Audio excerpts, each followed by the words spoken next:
जरा सोचिए, एक ऐसी दुनिया जहां एक मामूली सी खरोच भी एक बहुत बड़ी एक गंभीर समस्या बन सकती है। आज हम हीमोफीलिया की दुनिया में उतरने वाले हैं और ये सिर्फ खून बहने की बीमारी नहीं है, नहीं। ये कहानी है इंसानी जज्बे की और साथ ही विज्ञान की उस जबरदस्त तरक्की की जिसने जिंदगी बदल दी। इस सफ़र की गहराई को समझने के लिए प्रेम रूप अलवा के ये शब्द बिल्कुल सटीक बैठते हैं। ये हमें उस इमोशनल उतार चढ़ाव और उस अनिश्चितता की एक झलक देते हैं जिसके साथ हीमोफीलिया से पीड़ित लोग हर रोज़ हर एक दिन गुजारते हैं। तो असल में हीमोफीलिया में होता क्या है? देखिए, हमारे लिए एक छोटा सा काट या टक्कर कोई बड़ी बात नहीं है, पर हीमोफीलिया से जूझ रहे किसी इंसान के लिए वही छोटी सी चोट एक बहुत बड़ी मुश्किल बन सकती है। ऐसा इसलिए है क्योंकि उनके शरीर का खून को रोकने वाला जो नेचुरल मैकेनिज्म है वो ठीक से काम नहीं करता। तो चलिए इस विषय की गहराइयों में उतरते हैं। सबसे पहले सेक्शन 1 में हम ये समझने की कोशिश करेंगे कि इस स्थिति के साथ रोजमर्रा की जिंदगी असल में होती कैसी है। एक सावधानी भरी जिंदगी। अक्सर इस बीमारी के पहले संकेत बचपन में ही दिखने लगते हैं। जब बच्चे घुटनों के बल चलना शुरू करते हैं, दुनिया को एक्सप्लोर करते हैं, तभी ये लक्षण बहुत सामान्य लग सकते हैं, जैसे नाक से खून बहना जो रुक ही नहीं रहा, या मामूली चोटों से भी बहुत देर तक खून का बहना, त्वचा पर बड़ी आसानी से नीले धब्बे पड़ जाना। पर जो सबसे ज्यादा चिंता की बात है वो है जोड़ों के अंदर ब्लीडिंग होना। इससे बहुत तेज दर्द और सूजन हो सकती है। तो ठीक है, लक्षण तो समझ लिए, लेकिन सवाल यह है कि ऐसा होता क्यों है। चलिए अब इसके पीछे के विज्ञान को समझते हैं। हमारा दूसरा भाग, रक्तस्राव का विज्ञान। तो देखिए, हीमोफीलिया एक दुर्लभ यानी कि एक रेयर जेनेटिक बीमारी है। इसमें होता यह है कि खून ठीक से जमता नहीं है, और ऐसा इसलिए होता है क्योंकि खून में कुछ खास प्रोटीन होते हैं जिन्हें क्लॉटिंग फैक्टर्स कहते हैं। उनकी कमी हो जाती है। यही फैक्टर्स हैं जो असल में बहते हुए खून को रोकने का काम करते हैं।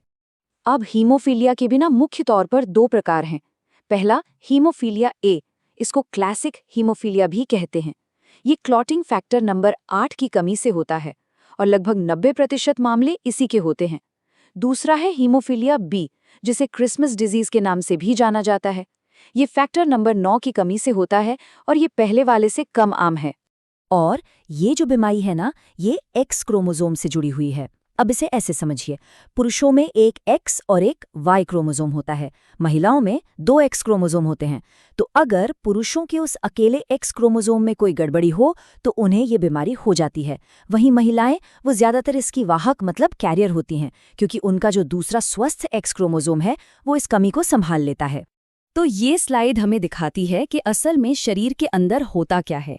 एक नॉर्मल स्वस्थ शरीर में जब चोट लगती है तो क्लॉटिंग फैक्टर्स फौरन काम पे लग जाते हैं। वो खून को रोकने के लिए एक मजबूत थक्का क्लॉट बना देते हैं। लेकिन हीमोफीलिया में इन फैक्टर्स की कमी की वजह से या तो एक बहुत ही कमजोर सा क्लॉट बनता है या फिर बनता ही नहीं है, और नतीजा खून बहता रहता है। ठीक है, तो अब हम इसके पीछे का विज्ञान समझ चुके हैं। तो चलिए आगे बढ़ते हैं और देखते हैं कि इस हालत को मैनेज कैसे किया जाता है। हमारा तीसरा भाग, रोजमर्रा का प्रबंधन, इस स्थिति के साथ हर दिन कैसे जिया जाता है। तो सबसे जरूरी बात यह है कि रोजमर्रा की सबसे बड़ी चुनौती बाहरी चोटें नहीं, बल्कि जोड़ों के अंदर खून का बहना है, जिसे हीमार्थ्रोसिस कहते हैं। ये खास तौर पर घुटनों, कोहनियों और टखनों में होता है। ये बहुत दर्दनाक होता है और वक्त के साथ साथ जोड़ों को हमेशा के लिए खराब भी कर सकता है। तो अगर किसी जोड़ में ब्लीडिंग हो जाए तो फौरन क्या करना चाहिए? इसके लिए एक प्रोटोकॉल है जिसे राइस कहते हैं। आर मतलब रेस्ट यानी आराम, आई मतलब आइस यानी बर्फ लगाना, सी मतलब कंप्रेशन यानी पट्टी से दबाव बनाना, और ई मतलब एलिवेशन यानी उस हिस्से को दिल के लेवल से ऊपर उठाना। ये नुकसान को कम करने के लिए पहला और सबसे जरूरी कदम है। दवाओं के अलावा सही खान-पान, उसकी भी एक बहुत बड़ी भूमिका है। कुछ पोषक तत्व शरीर को मजबूत बनाने में बहुत मदद करते हैं, जैसे कि आयरन, ये आपको लीन मीट, हरी सब्जियों में मिलेगा। विटामिन सी संतरे, स्ट्रॉबेरी, टमाटर में भरपूर होता है। विटामिन के पालक और ब्रोकली में। और हाँ, इनके साथ साथ कैल्शियम और विटामिन B12 ये भी बहुत ज़रूरी हैं। और जैसे कुछ चीज़ें खाने के लिए अच्छी हैं, वैसे ही कुछ चीज़ों से परहेज करना भी उतना ही ज़रूरी है। जैसे कि बहुत ज़्यादा फैट वाला खाना, ज़्यादा चीनी वाली चीज़ें और प्रोसेस्ड फूड्स, इनसे बचना चाहिए। शराब का सेवन भी नहीं करना है। और हाँ, कैफीन और एनर्जी ड्रिंक्स को भी जितना हो सके कम ही रखना चाहिए। सही खान-पान के साथ एक और चीज़ है जो बहुत बहुत ज़रूरी है, और वो है फिजियोथेरेपी।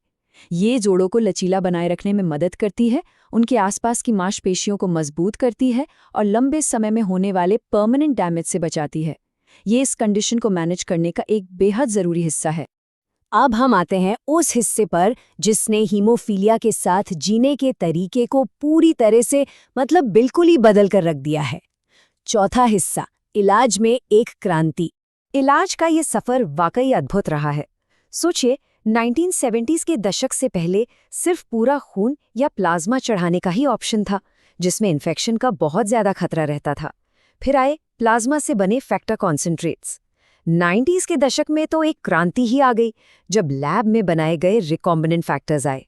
और आज हमारे पास एक्सटेंडेड हाफ लाइफ फैक्टर, नई तरह की एंटीबॉडीज और यहाँ तक कि जीन थेरेपी जैसी मॉडर्न तकनीकें मौजूद हैं। और ये स्लाइड दिखाती है कि इन नई इलाजों से जिंदगी की क्वालिटी में कितना जबरदस्त सुधार आया है। ये चार्ट हीमोफीलिया ए के प्रिवेंटिव ट्रीटमेंट को दिखा रहा है। जहां पहले मरीजों को हफ्ते में 2 से 4 इंजेक्शन लेने पड़ते थे, वहीं आज की जो नई दवाएं हैं उनसे हफ्ते में सिर्फ 1 इंजेक्शन से काम चल जाता है। ये मरीजों के लिए वाकई एक बहुत बड़ी राहत की बात है। तो भविष्य कैसा दिखता है? क्या कोई परमानेंट इलाज मुमकिन है? यही सवाल है हमारे आखिरी हिस्से का। भविष्य, एक इलाज? देखिए, आखिरी मकसद तो एक परमानेंट इलाज ही है, और जीन थेरेपी इसमें बहुत बड़ी उम्मीद जगा रही है। जरा सोचिए, सिर्फ एक बार का इलाज जो इस बीमारी को हमेशा हमेशा के लिए ठीक कर दे। वैज्ञानिक खराब जीन को ठीक करके हीमोफीलिया का इलाज करने पर काम कर रहे हैं, और इसमें उन्हें अच्छी खासी सफलता भी मिली है। लेकिन इस भविष्य की उम्मीद को हकीकत से भी जोड़ना जरूरी है, और हकीकत है इसकी कीमत। अमेरिका में हीमोफीलिया बी के लिए जीन थेरेपी की एक डोज की अंदाजन कीमत है $3.5 मिलियन। ये एक हैरान कर देने वाली रकम है, और ये इलाज तक हर किसी की पहुंच को एक बहुत बड़ी चुनौती बना देती है। और हम इस चर्चा को डॉक्टर संदीप के एक बहुत गहरे सवाल के साथ खत्म करते हैं। उन्होंने पूछा, क्या आप किसी का इंतजार करना चाहते हैं कि वो आपके लिए जीन थेरेपी लाए, या क्या आप खुद रिसर्च में सक्रिय रूप से भाग लेना चाहते हैं और अपने और दूसरों के लिए जीन थेरेपी का आविष्कार करना चाहते हैं? ये सवाल हमें न सिर्फ इलाज के भविष्य पर, बल्कि मेडिकल साइंस में हम सबकी भूमिका पर भी सोचने के लिए मजबूर करता है।